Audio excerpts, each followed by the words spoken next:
Hey guys, quick video of the HTC One S for T-Mobile. Um, this is currently my daily driver, and the reason why it's my daily driver is because I'm actually quite enjoying Sense 4.0 on top of Android 4.0.3 Ice Cream Sandwich. I didn't think that I would like it. I came from an HTC Amaze not too long ago, and I installed a custom ROM that kept Sense 3.0 on the device. And I did enjoy it. It was quick, but switching back to stock ICS, it's kind of tough going back to one of these overlays. But as you can see, I got it real organized. Got the folders. Uh, it's pretty, it's pretty nice looking. It's got nice inertia effects. It doesn't have the blue effect that you get with stock ICS. If you go to the settings here, you'll see that it has that nice little effect right there on the settings. The notification bar is pretty much similar, except it's not. Uh, oops. Except the only difference is that it's not transparent. Um, Pretty much everything else is the same. The camera is awesome. If there's one thing I can definitely boast about this phone, look how quick it takes pictures. I mean, you could just hear this right here. I mean, it's literally taking pictures that quick. And then what happens is it picks the best picture for you, and then keeps it in your camera. Now, clearly, I don't want that picture. Now, one of the faults of this phone, in my opinion, is that it's 16 gigabytes internal max. You can't expand the SD card, or you can't remove the battery. Now, in terms of battery life, again, I use Juice Defender. If you've watched my Galaxy S2 video, you'll see that Juice Defender has helped quite a bit. It's not quite as good on this as it was on the Galaxy S2, but it varies. It's weird. Yesterday I was able to get 10 hours, and the battery was down to about 15%.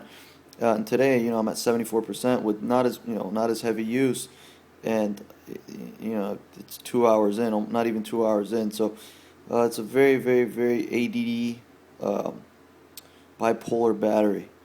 Other than that, you have this cool new weather feature where you can put um, oh, excuse me, not the weather feature, the clock feature, where you can put different various world clocks, and it'll actually tell you, it'll show you the location of the time and the weather on this nice little round Earth over here. So you can see that it has a nice GPU acceleration. Again, the browser is really good. No complaints about the browser. As long as, this is how I judge my browser. As long as I can pinch zoom and move around the screen smoothly. It's not just pinch zooming in and out. A lot of people, reviewers specifically, will just pinch zoom in and out, but I use the 5 to 10 finger multi-touch. So if you have a 4-finger multi-touch phone, you're likely not going to be able to rotate around the screen. You may be able to, but it'll be janky. Whereas with a 5 to 10 finger multi-touch, I can actually zoom and scroll around the screen. You can see what I mean.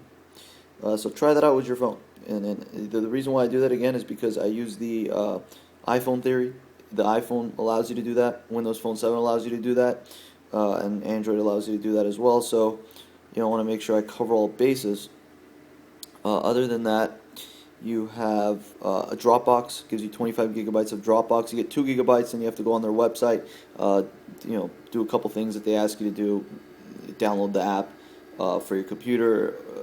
The other thing was you have to transfer files onto you have to transfer files into Dropbox from your computer, invite a few friends, and you get an extra 23 gigs. So you get 25 gigs of Dropbox data, which is great, considering it's 16 gigabytes max. Other than that, it's a VGA front-facing camera. Kind of disappointing, but it's still a decent camera that gets the job done.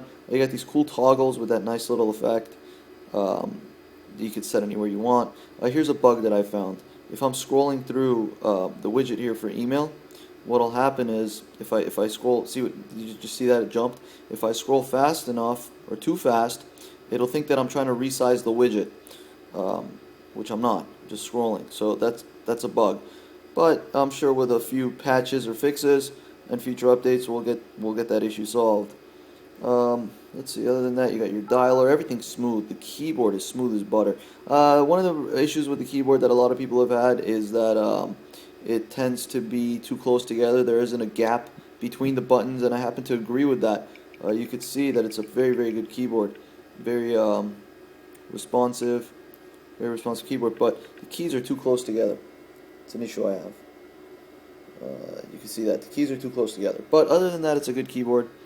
Other than that, it's a great phone. I'm definitely going to be keeping and using this as my daily driver currently. In terms of the display, it's a gorgeous QHD display, 256 ppi, pixels per inch. It does have a pen tile display, but you'd be hard pressed to really notice it. I guess if you do start noticing it, you'll see it, but otherwise, it's not really that big of a deal. Very thin phone, as you can see. It has a very, very thin layer, a thin casing to it. The hardware is amazing. And other than that, it's my current daily driver, and I'm enjoying it quite a bit at the moment. So there you go. Quick overview of the HTC One S. If you guys have any questions about it or want to see anything specifically, anything in regards to this phone or in regards to the software, let me know and I'll go ahead and post a video. Thank you guys for watching.